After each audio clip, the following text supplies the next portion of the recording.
Chapter 14. The Earl Delving.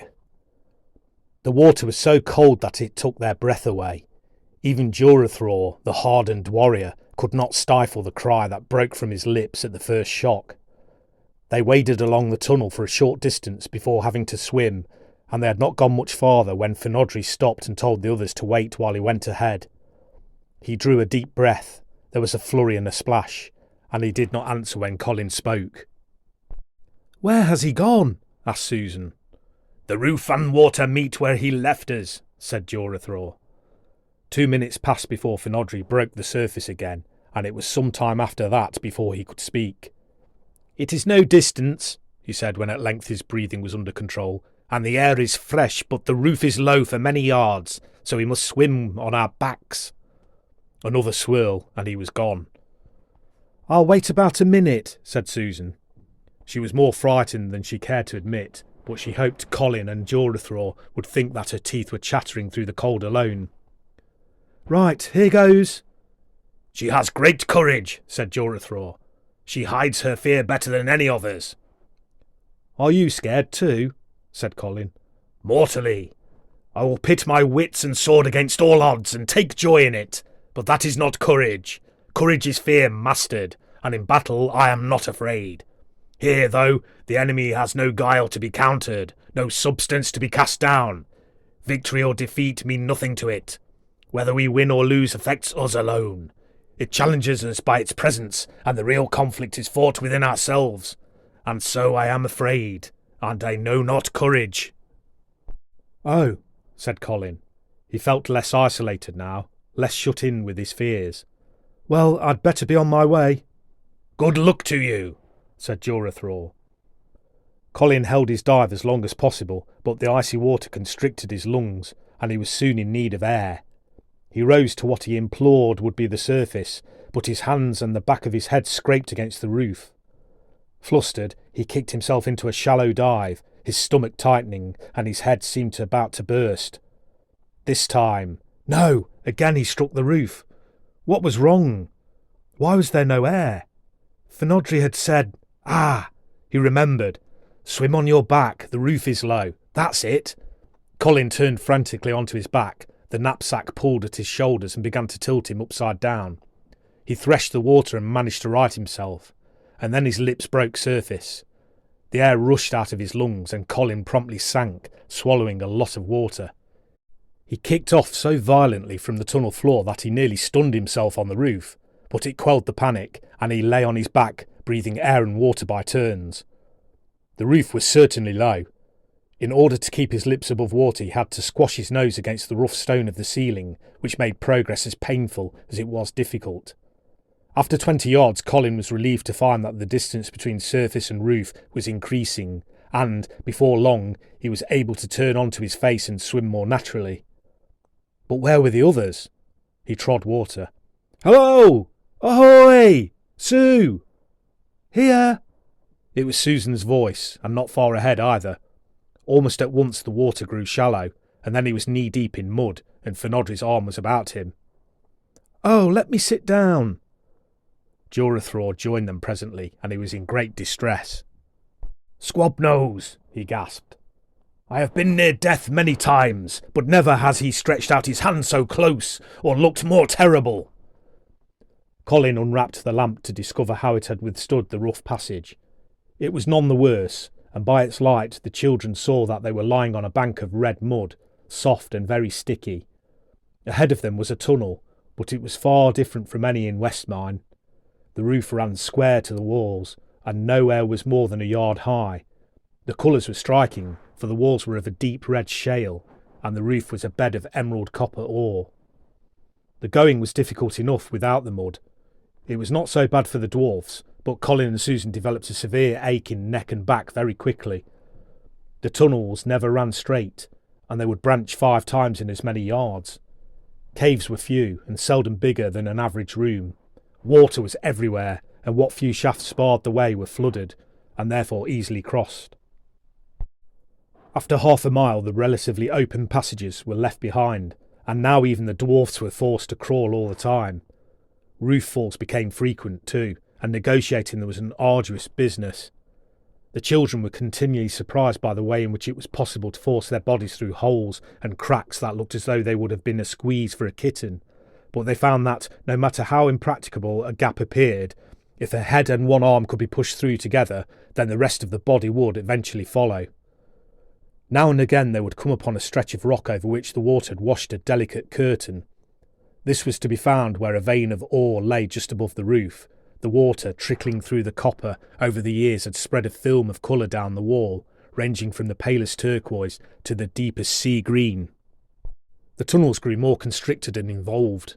Susan particularly disliked having to worm herself round two corners at once. She thought of the picture of Alice in the White Rabbit's house, with an arm out of the window and one foot up the chimney. "That's just how it is here," she grumbled, "only this ceiling's lower." Finodri called a halt in a cave into which they fitted like the segments of an orange, but they could stand partially upright, which was some relief. "We have put the greatest distance behind us," said Finodri, "but it is from here that our chief dangers lie. Between Jurathro's feet is the passage that will take us to the light." "What?" cried Susan. "But that's only a rabbit hole." "If it were the eye of a needle, we should still have to pass through it to gain the upper world. But do not despair. We are not the first to come this way, though I think we shall be the last. My father travelled the Earl Delving 7 times, and he was an ample dwarf by our reckoning. Now we must make ready. Take note of what I say, for this is the last chance of speech until we come to safety, and there will be no room for error." Under Finodri's instructions, Colin and Susan took off their knapsacks, a complicated manoeuvre in that space, and fastened them by the strap to one ankle. Susan's pack held Jurathor's cloak, and Colin was still carrying the lemonade bottle. This he discarded. Finodri advised him to put away his lamp, for, he said, hands would be needed more than eyes. He bade Jurathor take off his sword. "Keep her ever before you," he said, "and so neither Dernwyn nor the son of Gondomar will be lost." And he unbuckled his own sword and pushed it into the opening. Jurathor stood alone in the silence of the underworld. He took the empty bottle that Colin had thrown down and set it upright in the middle of the floor. A wry smile touched his lips as he looked at it, and shortly afterwards the cave was empty, save for this one monument to wild endeavour. Both the children had the greatest difficulty in entering the tunnel. For the first yard or so it sloped downwards and then turned uphill, not sharply, but enough to cause acute discomfort at the bend. Sand choked the entrance, though even when that was behind them, the tunnel was so heavily silted that it was almost beyond the children to move at all. They lay at full length, walls, floor and roof fitting them like a second skin. Their heads were turned to one side, for in any other position the roof pressed their mouths into the sand and they could not breathe. The only way to advance was to pull with the fingertips and to push with the toes, since it was impossible to flex their legs at all, and any bending of the elbows threatened to jam the arms helplessly under the body. The tunnel was unlike any they had met in the Earl Delving, for, although it was not straight, it did not branch. This factor, and the plugging of the tunnel by 4 bodies, meant that the leader was the only one to be able to breathe at all well. They became unbearably hot. Sand lodged in every fold of skin and worked into mouth, nose and ears. Colin found that he had had to rest more and more frequently. He thought of hundreds of feet of rock above and of the miles of rock below, and of himself wedged into a 9-inch gap between. "I'm a living fossil. Suppose I stick here, that will make archaeologists sit up." Ahead, Finodri was battling with a fresh difficulty. He had reached a spot where the tunnel bent abruptly under upon itself like a hairpin, and teasing Widowmaker's rigid blade through the angle, at arm's length, was no simple task. Strained nerves and muscles are not an aid to fine judgment. He succeeded, but it was some time before he was in any condition to follow his sword. Finodri was coming to the end of his last reserve of strength. Susan felt the obstacle with dismay. It was not possible. But where was Finodri? He must have found a way round, so perhaps, like most hazards underground, it was easier than it looked. Anyway, lying there thinking about it would not do much good, so she tucked in her head and jackknifed round into the lower level. It was unpleasant, especially when her heels scraped the roof, but her weight carried her down, and it was soon over. Colin was an inch taller than his sister, and that was disastrous. His heels jammed against the roof. He could move neither up nor down, and the rock lip dug into his shins until he cried out with pain, but he could not move. Jorathor, coming up behind, took in the situation at once. "Can you hear?" he shouted at Colin's ankles. "Yes." The reply was barely audible. "Try to turn to your side, then to your belly. I shall guide your feet. Are you ready?" "Yes." Jorathor's sword jutted beside Colin's feet, and although it was in its scabbard, matters would not be improved if it became entangled with Colin's wildly jerking legs. Colin screwed himself round in the tunnel. It was really not possible, but desperation tipped the scales, and once he was on his stomach, his knees bending with the tunnel, there was just enough play for Jorathor to force Colin's legs round the angle, and from then on Colin was better off than any of the others, because they were now lying on their backs, and in that position movement was even more exhausting and unpleasant. Finodri jerked his way along with renewed vigour, for this bend was the last great hazard according to his law. Imagine then his horror when his sword splashed in water. He twisted his head all ways. He could not see, but his hands brought him bad news. The tunnel dipped and was flooded to the roof. This had not been so in his father's time. So much for the elder days. The end of the tunnel was not yet. How far did the water lie? Inches? Yards? He would have to squirm along, holding his breath, and he was panting uncontrollably at the start, in the hope that he would come to air. Retreat would be impossible, as it was now, and that decided him. Better a quick road to forgetfulness than a lingering one. But it called for nerves of steel to edge forward into the water, and, at the last, under. This moment was to be endured 3 times more as Susan, Colin and Jorathor made the choice that was no choice. But once they had grappled with the terror, it did not last, for the water had collected in a shallow, U-shaped bend, not 2 yards long, and they all emerged on the other side before their lungs were drained of air. They cried or laughed, each according to his nature, but the sound in all cases was the same. Not much later the floor began to drop away from the roof, and it was possible to crawl on hands and knees.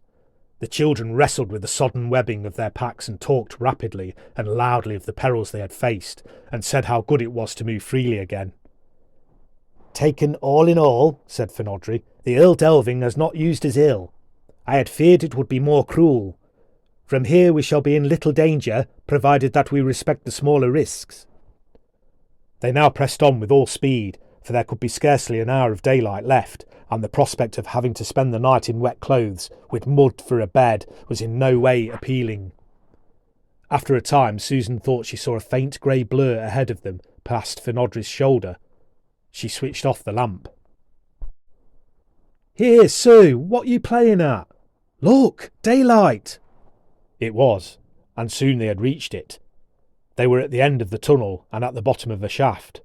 The converging lines of its gleaming wet sides mounted to a tiny square of blue, a whole world away.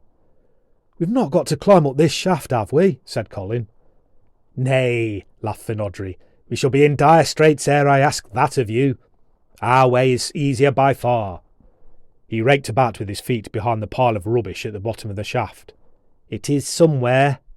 Ah, I have it." He dragged to one side a mass of decaying branches to reveal a hole in the floor. "Here is the exit from the Earl Delving. Once through here, we cannot return."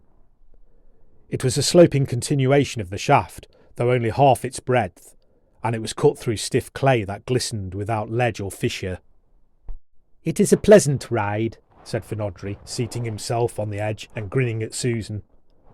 He peered down between his feet, nodded and let go. A faint splash marked the end of his glissade, and his voice sounded cheerily a long way below. Susan lowered herself into the hole with extreme caution, but the edge crumbled beneath her hand, and yet again she disappeared from view like a bullet from a gun. She careered over the greasy surface, faster and faster, and landed waist-deep in a mixture of water and mud that broke her fall, but had little else to recommend it. "Oh!" "If you put your hand out to your left," said Finodri close behind her, "you will find a corner of rock. Pull yourself out with that. Good. Now feel your way round the tunnel. We shall soon be out of here."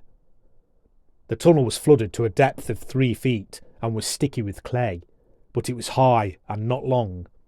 At its end rose a shaft that offered few difficulties, for it was composed of a series of inclined pitches, connected by wide shelves, so that it was more like scrambling up a giant stairway than climbing a shaft. Only the last dozen feet were at all dangerous. Here the rock was vertical, but the holds were many, and the top was gained without trouble. From there a short passage led into a circular cave, and daylight, real, accessible daylight. A tree trunk resting against the wall took Vinodri, with the others packed up behind him, up into a gully that overlooked the cave. The gully became a ravine, and above was open sky. Cold, crisp, dry air filled their lungs.